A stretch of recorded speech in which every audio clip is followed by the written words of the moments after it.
Ng araw lang nawala. Tapos, nung ito, May umawak sa'yo. ganoon lang. Ito lang, dinilang dito sa ENT. Kasi sobrang sakit talaga ng ulo ko eh. Dito yung, kasi napasukan siya na insekto, tapos nanakit na. Rito. Wala naman daw, okay na yun. Nilagyan ng ointment, dalawang linggo. Ngayon, kung ginawa ko lang gano'n, ito, sakit na naman ulit ng stick ko dito. Ganoon lang. Eh, galing ka na pala sa akin, naayos ko na eh.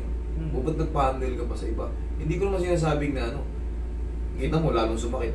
Hindi na naano yan ng ibang pyro. Kumbaga ano lang, ENT. Kasi nung pasukan siya, yun yung inaano ko talaga. Hindi nga ano. Oo, di ba, ENT. ENT kasi, ears, nose, throat. Eh nga, pinindot nga, hindi lalong sumakit. Eh, isang pectus lang yun eh. Tapos na eh.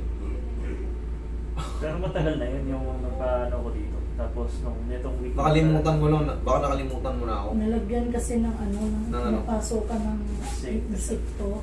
Ngayon, alis na yung insekto. Naalis na. Tapos sumasakit yung ulo niya, kaya pinacheck up niya uli doon. Tapos hinawakan yung dito kasi sumasakit ang ulo, hinawakan yung dito. Kaya sabi, stiff neck daw. Ito na, nakit niya ulit siya dito. Tapos hanggang dito sa ulo. Ang gulo to. Susugal ito. Pero mga flashlight pa rin. Pero mga flashlight. May titignan lang ako. Baka may sugat yung ano mo eh. Bunga na insekto. Anong insekto? Yung maraming galamay, yung lumilipad. Malilit lang. Pero matagal na yun. Last month pa yun na. Sinilip yan, wala na. Ang problema, yung stiff neck daw. Lingon ka nga ron. Kabila, dito. May Oh, stiff neck. Okay, stiff neck. Ayan nga, kita mo, sa kanan, pakaliwa, wala, oh, good. Pag luwing mo ron, yan o, dyan malalaman mo agad, stiff neck yan. Tapos ang naalala ko, kaya siya nanakit, nung pagising ko, pagkaunat ko, parang may papel na gumanon dito sa part na to. Yun na yung simula yung sakit. Hanggang ngayon masakit. Straight ka lang.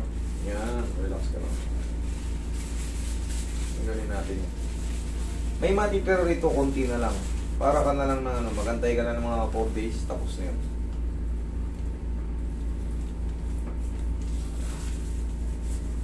Isa pa.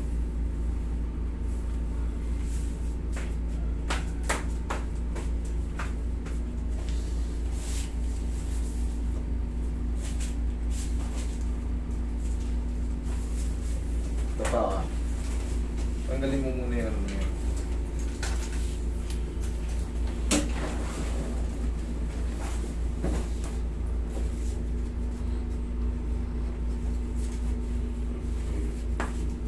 Pag sa umaga, pagising nyo, masakit yung leg nyo, huwag nyo muna iligo. Dayain nyo muna. Lalong lalala kasi yan.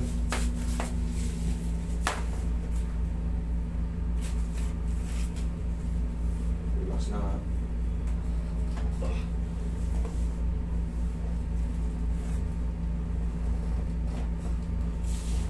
Okay, massage mo. Diyan ka lang, sir.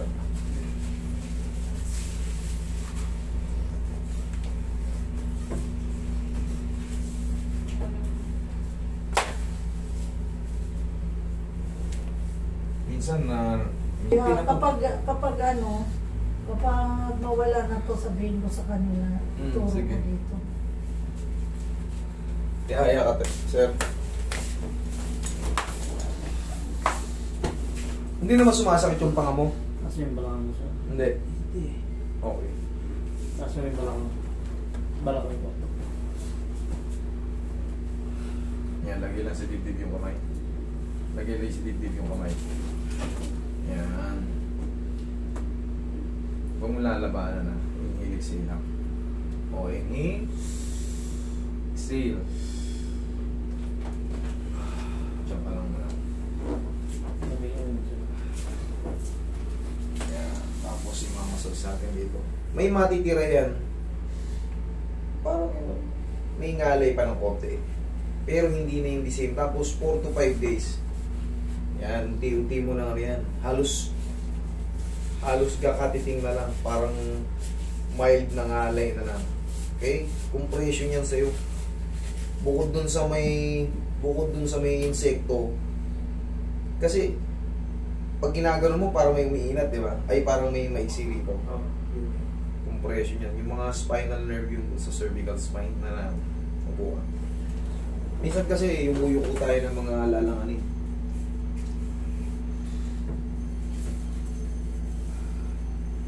Tandaan natin, pag may ano tayo, pag may ganito tayo, pag-gising natin, huwag nyo muna talaga iligo, mamamagalang siya. Paano ka lang? Dayain mo lang muna. Maglinis ka ng mga private mo, maghilamos ka na lang.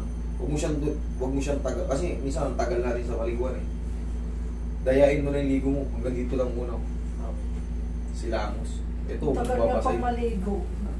Eh, pangkaraniwan yun, may umiinit eh. Matagal talaga. Okay lang naman yun, walang problema. Pero siyempre, pagka alam mo na tight na yung pakiramdam mo sa umaga pag-gising mo, tight na yung paglingon mo, parang may umaano rito may umaano rito. Huwag mo nang basahin, maniwala kayo sa akin. Siyempre ako yung mga ganitong nararamdaman nyo, naranasan ko na rin. Eh siyempre marami ng kasong lumalapit sa akin ng ganito, para ma-avoid natin yung paglala. Ganunin mo lang muna siya ng pau. Okay? Tapos dayain mo yung pagligo. Ang mahalaga naman yung mga ano natin, yung mga sikit-sikit natin, mga kilikili natin, private natin. Hindi man tayo yakapin ng boss natin eh.